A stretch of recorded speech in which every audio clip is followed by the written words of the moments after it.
Welcome to study coach 91 और आपका स्वागत है स्टडी कोच 91 के यूट्यूब चैनल में। दोस्तों ये वायरलेस एंड मोबाइल कम्युनिकेशन का पार्ट सेकंड वीडियो है। दोस्तों मैं सॉरी चाहता हूँ क्योंकि ये वीडियो जो है बहुत लेट अपलोड हो रही है, क्योंकि दोस्तों थोड़ा बीच में इलेक्शन था, मैं उसमें फंसा हुआ था। अब दोस्तों कोशिश करेंगे कि रेगुलरली आपको वीडियोस जो है मिले, ठीक है। तो आपको बता दूं कि इंट्रोडक्शन टू वायरलेस कम्युनिकेशन जो कि फर्स्ट चैप्टर है, उसमें हमने फर्स्ट वीडियो में बेसिक्स और एडवांटेज ऑफ वायरलेस कम्युनिकेशन को देख लिया था, ठीक है। तो इस वीडियो में हम लोग देखेंगे electromagnetic waves, frequency, spectrum and cellular network system, ठीक है। तो ये तीनों टॉपिक हम इस वीडियो में कवर करेंगे, ठीक है दोस्त। तो वीडियो को लास्ट तक देखिएगा और विदाउट टाइम वेस्ट करते हुए चलिए वीडियो को शुरू करते हैं। चलते हैं अपने फर्स्ट टॉपिक की तरफ, इलेक्ट्रोमैग्नेटिक वेव्स की तरफ। तो दोस्तों आ चुका हूँ इलेक्ट्रोमैग्नेटिक वेव्स की तरफ। तो इलेक्ट्रोमैग्नेटिक वेव्स क्या करता है? इलेक्ट्रोमैग्नेटिक वेव्स स्पेस के माध्यम से, यानी जो है खुला स्पेस के माध्यम से इलेक्ट्रोमैग्नेटिक फील्ड की इलेक्ट्रोमैग्नेटिक एनर्जी को कैरी करता है। क्या करता है कि स्पेस के माध्यम से इलेक्ट्रोमैग्नेटिक जो फील्ड है उसकी एनर्जी को कैरी करता है, ठीक है। ये इलेक्ट्रोमैग्नेटिक यही करता है। जैसे उदाहरण के लिए अगर देखा जाए तो इलेक्ट्रोमैग्नेटिक वेव्स के उदाहरण है गामा रे हो गए, अल्ट्रा वायलेट रेज हो गए, विजिबल लाइट हो गए, माइक्रोवेव्स हो गए, रेडियो वेव्स हो गए। जो रेडियो वेव्स हैं ये मोस्टली इम्पॉर्टेंट है वायरलेस कम्युनिकेशन में। इसी के बारे में हमको विस्तृत में पढ़ना है, रेडियो वेव्स, क्योंकि जो वायरलेस कम्युनिकेशन होती है उसमें रेडियो वेव्स का ही यूज किया जाता है, ठीक है। और इत्यादि हैं जो कि हम आगे देखेंगे, ठीक है। उसके बाद में है कि इलेक्ट्रोमैग्नेटिक वेव्स में इलेक्ट्रिक फील्ड व मैग्नेटिक फील्ड दोनों होती हैं। जो इलेक्ट्रोमैग्नेटिक वेव्स प्रवाहित होती है इस टाइप से, ठीक है, तो इसमें इलेक्ट्रिक फील्ड और मैग्नेटिक फील्ड दोनों होती हैं। ये जो फील्ड होती हैं वो आपस में एक दूसरे के 90 डिग्री पर होती हैं, यानी लंबवत दोलन करती हैं, लंबवत दोलन करते हुए जाती हैं एक दूसरे के 90 डिग्री पर, ठीक है। तो दोस्तों जो इलेक्ट्रिक फील्ड की दिशा और मैग्नेटिक फील्ड की दिशा एवं ईएम वेव्स यानी इलेक्ट्रोमैग्नेटिक वेव्स के प्रोपेगेशन की दिशा के तीनों आपस में लंबवत होते हैं, ठीक है। इलेक्ट्रिक फील्ड की दिशा जो होती है और मैग्नेटिक फील्ड की दिशा, ये दोनों आपस में लंबवत, और ईएम वेव्स जो है जो प्रोपेगेट होती है, ये तीनों जो होती हैं वो आपस में एक दूसरे के लंबवत होती हैं, ठीक है, यानी एक दूसरे के 90 डिग्री पर होती हैं। चलिए थोड़ा ग्राफ से आपको बुक में समझाते हैं। तो दोस्तों यहाँ पर देख लीजिए आप लोग, ठीक है। ईएम वेव्स जो है ये है आपका वाई एक्सिस, ये है एक्स एक्सिस और ये है जेड एक्सिस, ठीक है। तो वाई एक्सिस की जो तरफ है वो है इलेक्ट्रिक फील्ड, ये सभी आपका है इलेक्ट्रिक फील्ड, ठीक है। और उसके बाद में जो इधर जो है मैग्नेटिक फील्ड है आपका जेड एक्सिस की तरफ, ठीक है। और इधर ईएम वेव्स आपका प्रोपेगेट हो रहा है, यानी ये जो वेव्स है वो आपका इधर जा रहा है, ठीक है। इलेक्ट्रोमैग्नेटिक वेव्स और वो आपकी एक्स एक्सिस की तरफ जा रहा है। तो ये जो तीनों हैं दोस्तों वो सभी आपस में एक दूसरे के लंबवत है, यानी कि एक दूसरे के 90 डिग्री पर हैं, ठीक है। तो दोस्तों अब अगर आप ये डायग्राम बनाना चाहते हैं तो आप स्क्रीनशॉट ले सकते हैं, नहीं तो फिर आप दोस्तों बना सकते हैं। तो चलिए चलते हैं अब हम नेक्स्ट टॉपिक का। नेक्स्ट टॉपिक है फ्रीक्वेंसी स्पेक्ट्रम यूज्ड, ठीक है। तो फाइनली अगर बता दें तो वायरलेस कम्युनिकेशन में जो हम लोगों की फ्रीक्वेंसी स्पेक्ट्रम यूज्ड होती है वो होती है रेडियो फ्रीक्वेंसी स्पेक्ट्रम, ठीक है। रेडियो फ्रीक्वेंसी स्पेक्ट्रम हम लोग की वायरलेस कम्युनिकेशन में यूज होती है, चाहे वो वाईफाई हो या ब्लूटूथ हो, ठीक है, या रेडियो हो या फिर जो है टेलीविज़न हो, मोबाइल फ़ोन हो, ये सब में रेडियो फ्रीक्वेंसी रेंज जो है यूज होती है हम लोगों की।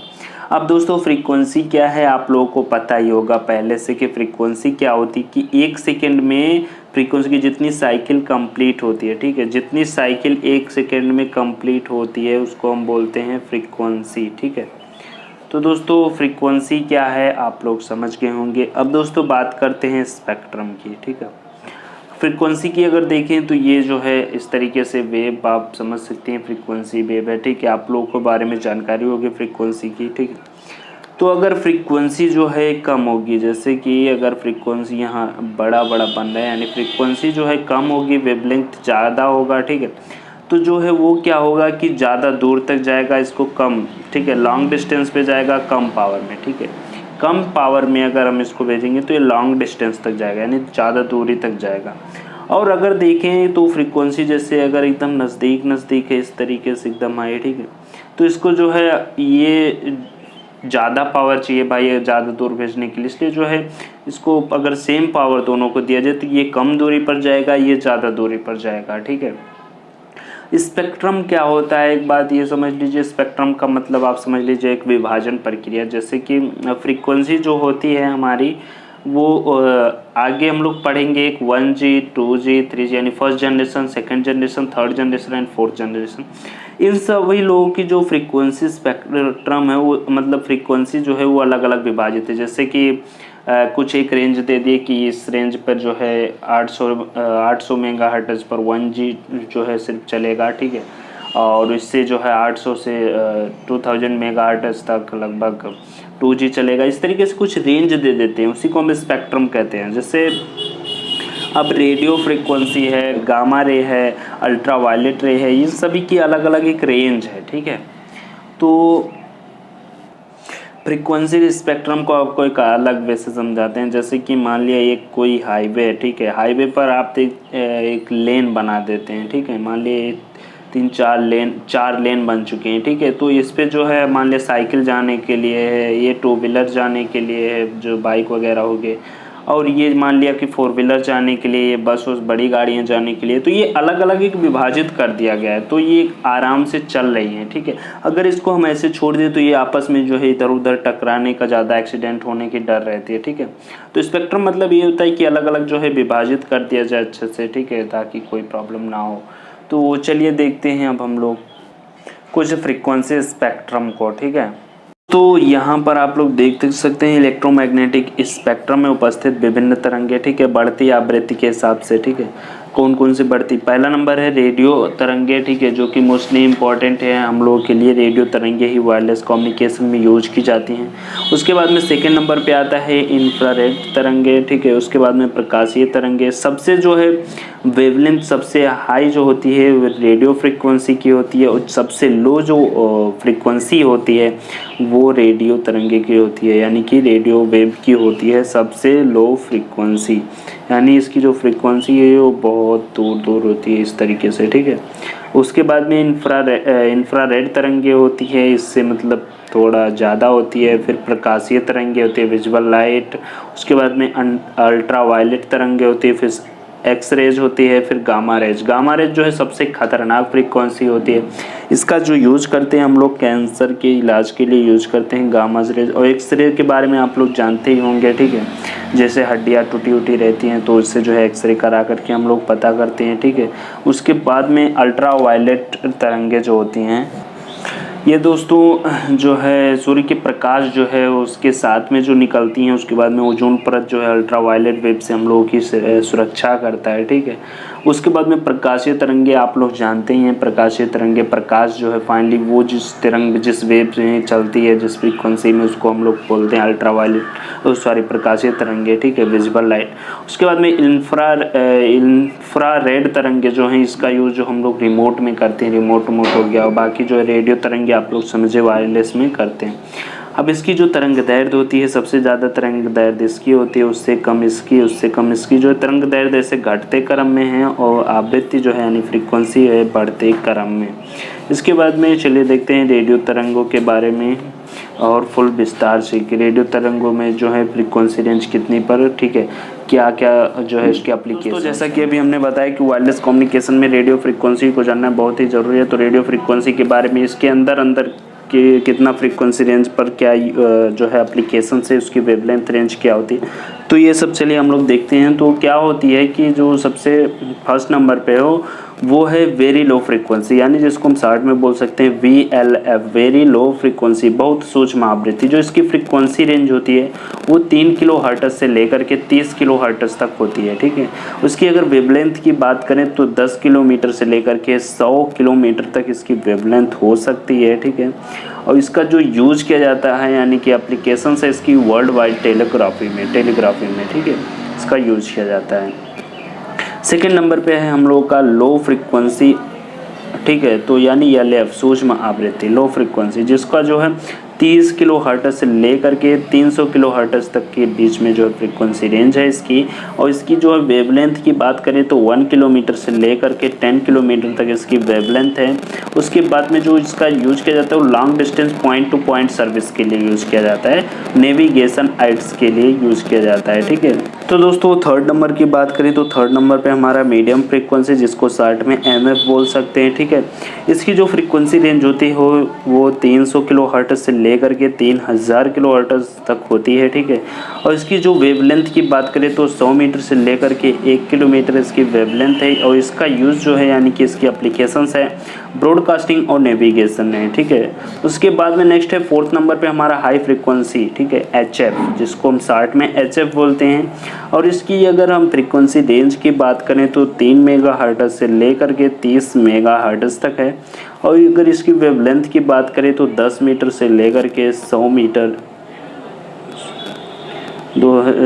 मीटर दोस्तों इसकी 100 मीटर इसकी वेवलेंथ रेंज है लास्ट। ठीक है, 10 मीटर से लेकर के 100 मीटर है। उसके बाद में इसकी अगर हम एप्लीकेशंस की बात करें तो ये लॉन्ग डिस्टेंस कम्युनिकेशन के लिए यूज़ की जाती है, यानी कि लॉन्ग डिस्टेंस पर कम्युनिकेशन करने के लिए ये यूज की जाती है हाई फ्रीक्वेंसी। उसके बाद में पांचवा देखिए तो वेरी हाई फ्रीक्वेंसी है, VHF, जिसको हम शॉर्ट में बोलते हैं। और ये है 30 मेगाहर्ट्ज से लेकर के 300 मेगाहर्ट्ज तक इसकी फ्रीक्वेंसी रेंज है। और 1 मीटर से लेकर के 10 मीटर इसकी अगर बात करें तो ये वेवलेंथ है। ठीक है, वेवलेंथ रेंज है। और इसकी जो यूज की जाती है mostly important television, FM and radar, radio relay, telephony, इन सब में इसकी जो है यूज की जाती है। ठीक है, उसके बाद में नेक्स्ट है हमारा 6वां नंबर पे अल्ट्रा उच्च आवृत्ति यानी अल्ट्रा हाई फ्रीक्वेंसी, जिसको शॉर्ट में UHF बोलते हैं। ठीक है, इसकी जो फ्रीक्वेंसी रेंज की बात करें तो 300 मेगाहर्ट्ज से लेकर के 3000 मेगाहर्ट्ज तक होती है। और इसकी जो है दोस्तों वेवलेंथ की बात करें तो 10 मीटर से लेकर के 1 मीटर तक होती है। ठीक है, उसके बाद में अगर इसकी यूज की बात करें तो शॉर्ट डिस्टेंस कम्युनिकेशन के लिए है, रडार रिले सिस्टम के लिए है। ठीक है, शॉर्ट डिस्टेंस कम्युनिकेशन करने के लिए रडार रिले सिस्टम में इसका जो है एप्लीकेशंस है। उसके बाद में 7वें नंबर पे हमारा सुपर उच्च आवृत्ति यानी सुपर हाई फ्रीक्वेंसी, इसको शॉर्ट में SHF बोलते हैं। ठीक है, तो इसको दोस्तों 3 मेगाहर्ट्ज से लेकर के 30 मेगाहर्ट्ज तक इसकी फ्रीक्वेंसी रेंज है। और इसकी वेवलेंथ रेंज की बात करें तो 1 सेंटीमीटर से लेकर के 10 मीटर तक है। ठीक है, इसका जो यूज की जाती है वो सैटेलाइट कम्युनिकेशन के लिए यूज की जाती है। ठीक है, उसके बाद में नेक्स्ट है और लास्ट है हमारा 8वें नंबर पर एक्स्ट्रा उच्च आवृत्ति यानी हाई फ्रीक्वेंसी EHF। ठीक है, एक्स्ट्रा हाई फ्रीक्वेंसी 30 मेगाहर्ट्ज से लेकर के 300 मेगाहर्ट्ज तक इसकी फ्रीक्वेंसी रेंज होती है। अगर बात करें वेवलेंथ रेंज की तो 1 mm से लेकर के 1 सेंटीमीटर तक होती है, यानी 1 मिलीमीटर से लेकर के 1 सेंटीमीटर तक इसकी वेवलेंथ रेंज होती है। और इसकी जो यूज़ की जाती है यानी एप्लीकेशन है, एक्सपेरिमेंटल है, अमेचर के लिए है और गवर्नमेंट में ऑप्टिकल फाइबर कम्युनिकेशन में इसकी यूज़ की जाती है। तो दोस्तों ये थी हम लोग की रेडियो फ्रीक्वेंसी रेंज के बारे में। ठीक है, ये सभी जो है मोस्टली इम्पॉर्टेंट है क्योंकि दोस्तों हम लोग को वायरलेस कम्युनिकेशन में जो है रेडियो फ्रीक्वेंसी रेंज के बारे में विस्तृत जानकारी करना है, क्योंकि जो है रेडियो फ्रीक्वेंसी जो है हम लोगों के वायरलेस कम्युनिकेशन में यूज की जाती है। तो दोस्तों अगर आप स्क्रीनशॉट लेना चाहते हैं तो ले सकते हैं, नहीं तो आप इसे लिख सकते हैं। ठीक है, तो आइए चलते हैं अब हम लोग अपनी नेक्स्ट टॉपिक की तरफ। अगली नेक्स्ट टॉपिक है मेरा सेलुलर नेटवर्क सिस्टम। ठीक है, जिसको हम लोग मोबाइल नेटवर्क सिस्टम भी कह सकते हैं। सेलुलर मतलब आप मोबाइल, सेलुलर वर्ड के पास में आप मोबाइल वर्ड का भी यूज कर सकते हैं। ठीक है, तो दोस्तों चलिए इसके बारे में देखते हैं। और दोस्तों हम बता दूं कि अगर आपको समझ में आया है ये सभी टॉपिक तो आप ठीक है, अगर ना समझ में आया हो तो कमेंट करके बताइए दोस्तों, हमें फिर से बनाऊंगा वीडियो अच्छे से और अलग अलग टॉपिक का एक वीडियोस बनाऊंगा आपको अच्छे से समझ में आए। ठीक है दोस्तों, तो क्या है कि मोबाइल नेटवर्क या सेलुलर नेटवर्क सिस्टम क्या है। इस सिस्टम में संपूर्ण भौगोलिक क्षेत्र यानी संपूर्ण जो है क्षेत्र जो है फिजिकली क्षेत्र है को छोटे छोटे सेल्स में बांट दिया जाता है। ठीक है, यानी जो है एरिया को, जैसे अब पूरी जो इंडिया है हमारी, ठीक है, उसको 28 राज्यों में, जैसे छोटे छोटे राज्यों में बांट दिया गया, वैसे जो है हमारा नेटवर्क आप मान लीजिए, ठीक है, आप ऐसे ही मान लीजिए कि जो है पूरी इंडिया है उसको 28 राज्यों में विभाजित किया गया है। उसी तरीके से छोटे छोटे सेल्स में, यानी छोटे छोटे एरिया में बांट दिया जाता है, ठीक है, सेलुलर नेटवर्क्स में। और जो ये एरिया होती हैं या जो सेल्स होती हैं वो हेक्सागोनल होती हैं, ठीक है। हेक्सागोनल मतलब कि इस टाइप से, षटकोण जिसको बोलते हैं हम लोग, ठीक है, इस टाइप से जो है हेक्सागोनल होती है, ठीक है। अब ऐसा क्यों होती है? क्योंकि दोस्तों अगर हम मान लिया एरिया जो है टेढ़ी मेढ़ी रहती है, ठीक है, कुछ इस टाइप से एरिया रहती हैं, तो अगर हम इसको जो है अगर वर्गाकार ले लें या गोला ले लें, विभाजित करें, तो कुछ ना कुछ साइड में छूट जाएगा। लेकिन अगर हम हेक्सागोनल लें तो दोस्तों पूरी साइड जो है हमारी कवर हो जाएगी, ठीक है दोस्त। तो इसलिए जो है हेक्सागोनल जो है लिया जाता है। प्रत्येक सेल का एक बेस स्टेशन होता है, जो प्रत्येक सेल जो होता है उसका एक बेस स्टेशन होता है। बेस स्टेशन क्या होता है दोस्तों? हम लोग जानते हैं कि आपकी एरिया में जो टावर लगी होती है उसी टावर को हम लोग बेस स्टेशन बोलते हैं, ठीक है, ध्यान रखना है, जो टावर होती है वही बेस स्टेशन होती है। सेल के अंदर, ठीक है, सेल के अंदर के मोबाइल का फ़ोन सेल के अंदर के मोबाइल फ़ोन्स का सेल के बेस स्टेशन से संपर्क बना रहता है। अब जैसे आपकी फ़ोन है या फिर मेरी फ़ोन है, तो आपके जो एरिया में टावर है उसके साथ में जो है आपका मोबाइल से कनेक्टेड रहता है, ठीक है, हमेशा, तभी तो जो है कॉल वगैरह लगते हैं, ठीक है। इस प्रकार सेल की सभी कॉल बेस स्टेशन के द्वारा ठीक उसी प्रकार रूट की जाती है, ठीक है। तो दोस्तों आप यहाँ पर देख सकते हैं कुछ इस तरीके से ये सब एरिया है, ठीक है, हेक्सागोनल, ठीक है। इसमें ये जो है एक टावर लगी है जिसको हम लोग बेस स्टेशन बोलते हैं, जैसा कि हमने आपको पहले बताया, ठीक है। ये टावर है, कुछ इस तरीके से जो है विभाजित की जाती है, जिससे कोई मतलब चारों तरफ की एरिया जो है कवर हो जाती है। हेक्सागोनल इसी तरीके से विभाजित की जाती है कि बीच में कहीं जगह ना छूट पाए, ठीक है। अब जैसे अगर आप सोच रहे होंगे कि जैसे कहीं ज़्यादा यूजर्स होते हैं दोस्तों, तो ज़्यादा यूजर्स होते हैं तो उसके बीच बीच में और बना दी जाती हैं हेक्सागोनल्स, ठीक है, उसके बीच में भी बना दी जाती हैं। इस तरीके से जो है ये वर्क की जाती है। जब कोई कॉल करता है, अगर कोई व्यक्ति जो है कॉल करता है, तो मोबाइल फ़ोन सेल्स के बेस स्टेशन से कनेक्ट हो जाता है, ठीक है। जो बेस स्टेशन है, जो टावर है, जब कोई किसी व्यक्ति, जैसे मान लिया हम हो गए या आप हो गए, अगर हम कॉल करते हैं तो क्या होता है कि जो हमारी फ़ोन होती है वो बेस स्टेशन, जो नज़दीकी टावर होती है जिससे कनेक्ट होता है नेटवर्क, वहाँ पर जो है बेस स्टेशन जो होती है वो उससे कनेक्ट हो जाता है, ठीक है।